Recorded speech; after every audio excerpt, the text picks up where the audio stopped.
여러분 안녕하세요. 마음밭에 서서 오늘도 여러분과 만나게 되어서 반갑습니다. 오늘의 이야기는 두려움의 끝에 선 부인입니다.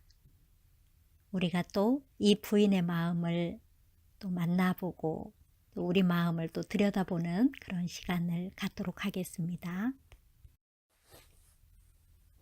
두려움의 끝에 선 부인.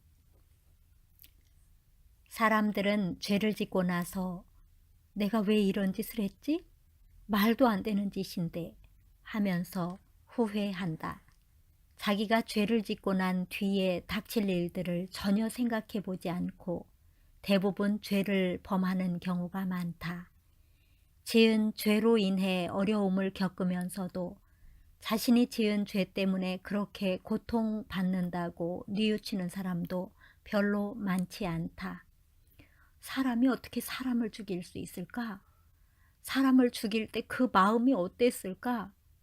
이런 생각을 해보면 굉장히 충격적인 무엇인가가 사건 속에 있었을 것 같은데, 실제로 사람을 죽인 사람들과 만나서 이야기해보면 전혀 그렇지 않음을 느끼게 된다. 내가 전주교도소에서 만난 부인이 있다. 이 부인은 태어난 지 불과 석 달밖에 안 된 어린 딸과 남편을 칼로 찔러서 죽였다. 남편은 부부니까 서로 다투다가 순간적인 분노에 사로잡혀 그랬다고 한다면 죄를 지은 정황을 이해할 수 있지만, 생후 3개월밖에 안 된 어린 딸을 엄마가 어떻게 죽일 수 있는지 그것은 도무지 이해되지 않았다. 엄마가 딸을 사랑하고 아꼈을 텐데. 전주 교도소에서 그 부인을 만났을 때 그는 얼마 남지 않은 출소일을 기다리고 있었다. 그가 남편과 어린 딸을 죽였다고 했을 때 잘 이해가 되지 않았고 섬뜩한 느낌까지 들었다. 그런데 부인이 울면서 자기가 어떻게 남편을 죽이고 어린 딸을 죽였는지 이야기했을 때 나는 큰 충격을 받았다. 어떻게 그럴 수가 있지? 라는 마음이 들었다. 그 부인은 결혼해서 전주에 살고 있었다. 여느 부인들처럼 아이를 가졌고 병원에서 딸을 출산했으며 며칠 뒤 남편과 함께 아이를 안고 집으로 돌아왔다. 그때만 해도 단란하고 행복한 가정이었다. 부인은 딸을 정말 예뻐했다. 남편이 아침을 먹고 출근하면 산후조리가 필요한 아내는 잠시 잠을 청했다. 그리고 일어나서 따뜻한 물을 받아 아기를 목욕시키고 수건으로 아기 몸을 닦은 후 베이비 파우더를 바르고 아기를 마른 수건에 싸여 침대에 뉘었다. 어느 여자에게든지 자신이 10달 동안 뱃속에서 길러 낳은 아기가 예쁘고 사랑스럽게 보이는 것은 당연한 일이다. 이 부인 역시 딸을 볼 때 너무 사랑스러웠다. 그런데 보통 부인들이 아이를 사랑하는 것과는 다른 무엇이 있었다. 이 엄마의 마음 속에 이미 눈에 보이지 않는 어떤 힘이 작용하고 있었는데 부인은 알지 못했다. 아이가 마냥 예뻐서 볼을 비비고 입을 맞추고 끌어안았다. 아이가 얼마나 예쁜지 마음에서 견딜 수 없을 만큼 사랑스러웠다. 그때 어떤 생각 하나가 떠올랐다. 이렇게 예쁜 우리 딸을 누가 칼로 찔러 죽이면 어쩌지? 말도 안 되는 생각이었지만 딸의 생명과 관련되니까 갑자기 두려운 마음이 생겼다. 부인은 어찌할 바를 몰라 허둥거리다가 문을 잠그고 창문도 다 잠갔다. 그리고 아파트 경비실에 전화해서 우리 집에 두고 올라온 사람 없어요? 아무도 올라오게 하지 마세요. 라고 소리쳤다. 그렇게 하고도 두려워서 벌벌 떨다가 남편에게 전화를 했다. 여보, 나 너무 무서워. 남편은 아내가 왜 그러는지 전혀 모르니까 가볍게 대답했다. 뭐가 무서워? 우리가 사는 집인데 무서워하지 마. 부인은 여전히 두려워서 견딜 수 없었고 가슴이 마구 죄어왔다. 저녁에 남편이 퇴근해서 돌아왔다. 부인은 하루 종일 자신이 얼마나 불안한 마음으로 지냈는지 이야기했다. 여보, 나 너무 무서워. 늘 지냈던 집인데 뭐가 무서워. 무서워하지 마. 그 이야기를 듣고 두려움이 물러갈 수 있다면 얼마나 좋겠는가. 그런데 이 부인은 남편이 자기를 이해하지 못하는 것을 보며 혼자라는 생각이 들었고 두려움이 부인의 마음을 강하게 덮었다. 이튿날 아침 남편이 가방을 들고 출근하는데 부인이 다시 말했다. 여보, 오늘 직장에 가야 돼? 하루 빠지면 안 돼? 부인은 너무 큰 두려움에 이야기했지만 남편은 두렵지 않기 때문에 아내가 하는 이야기가 이해가 되지 않았다.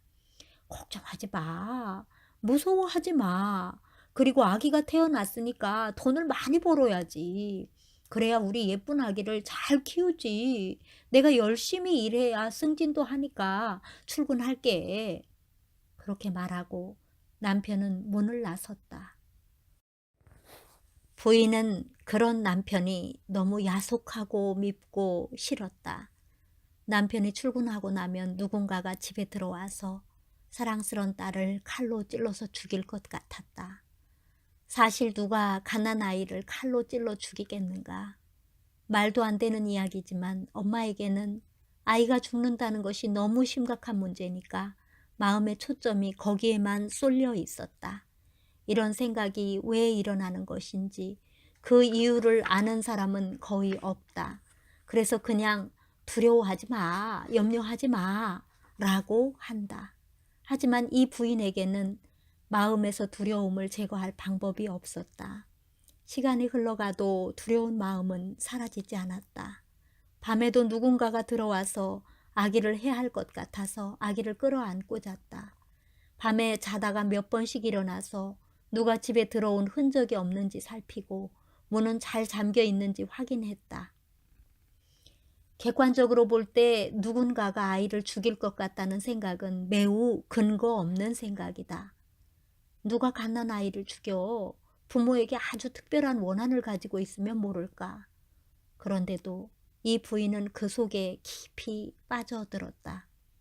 어떤 일을 두고 사람들은 자신이 생각하고 계획하고 결정한다. 예컨대 대학에 입학할 때 자신이 보기에 좋은 학과를 선택한다. 하지만 우리 마음에서 무엇을 결정해야 할 때 자신의 의지와 상관없이 어떤 생각들이 일어나고 그 생각들이 우리 마음을 끌고 간다. 그런데 사람들은 대부분 그 존재에 대해 잘 모르기 때문에 그 심각성을 모르고 그런 생각들에 끌려간다. 이 부인 역시 그랬다. 그렇게 한 달가량이 흘렀다. 이 부인은 불안해서 잠을 제대로 자지 못하니까 더 피곤했다. 두려움에 시달리다 보니 신경이 몹시 예민해졌다. 처음에는 딸이 죽을 것 같다는 생각에 시달렸는데 나중에는 자신이 죽을 것 같았다. 이러다가 내가 죽겠구나. 생각이 다른 곳으로 흘러갔다. 내가 죽으면 어떻게 되지? 남편이 다른 여자를 얻어서 결혼할 것 같았다. 그러니까 남편이 미워지기 시작했다. 나쁜 놈. 내가 죽었다고 다른 여자와 결혼해서 살아? 출산 후 몸이 약해지긴 했지만 건강했고 병이 있는 것도 아닌데 죽을 이유도 없고 또 죽어서도 안 되는데 내가 죽겠구나 라는 생각이 드니까 이 부인의 마음이 점점 죽음 속으로 빠져들었다. 절망 속으로 흘러갔다. 사람들은 이런 생각이 일어날 때 그것이 자신에게서 일어나는 생각인지 아니면 누가 그런 생각을 넣어주었는지를 파헤치지 않는다. 만일 나에게서 일어나는 생각이라면 내가 죽을 것이다 라는 생각을 스스로 해야 할 이유가 전혀 없다. 또 누군가가 사랑하는 우리 아기를 칼로 찔러서 죽일 것이라는 생각을 해야 할 이유도 전혀 없다. 그러니까 두려워해야 할 필요도 없다. 만약 우리가 이 부인을 옆에서 지켜본다면 자기도 모르게 어떤 힘에 끌려가고 있다는 사실을 강하게 느낄 수 있을 것이다. 그런데 정작 자신은 그런 사실을 모르고 있었다. 사람들은 어떤 생각이 마음에서 그냥 일어난다고 여긴다. 물론 내 마음에서 일어나는 생각도 많지만 어떤 생각들은 나를 파괴하는 생각이다. 내가 나를 파괴하려는 생각을 할 리 없으니 그렇다면 누군가가 그런 생각을 집어넣은 것이다. 사람들은 그런 사실을 모르기 때문에 자신이 잘났다는 마음이 들면 자기가 잘났다고 여기고 함부로 행동하다가 어려움을 겪는다. 누가 우리 아기를 칼로 찔러 죽이면 어떡하지? 이 생각은 부인이 스스로 할 수 있는 것이 아니다. 누군가가 넣어준 생각이다. 그런데 너무 충격적인 내용이니까 그것이 사실인지 헛된 생각인지 구분할 겨를도 없이 마음이 그 생각에 휩쓸려 버린 것이다. 마음이 휩쓸려 가니까 주위에서 그런 일은 일어나지 않는다고 이야기를 해 주어도 누가 우리 아기를 죽여? 말도 안 돼 라고 하며 그 생각을 떨쳐내질 못한다. 이처럼 마음에 작용한 어떤 생각에 끌려가 본의 아니게 죄를 짓는 사람들이 많다. 내가 교도소에서 재소자들을 가르치면서 그들과 이야기를 나눌 때 처음에는 몰랐지만 많은 사람들이 이렇게 말하고 있었다.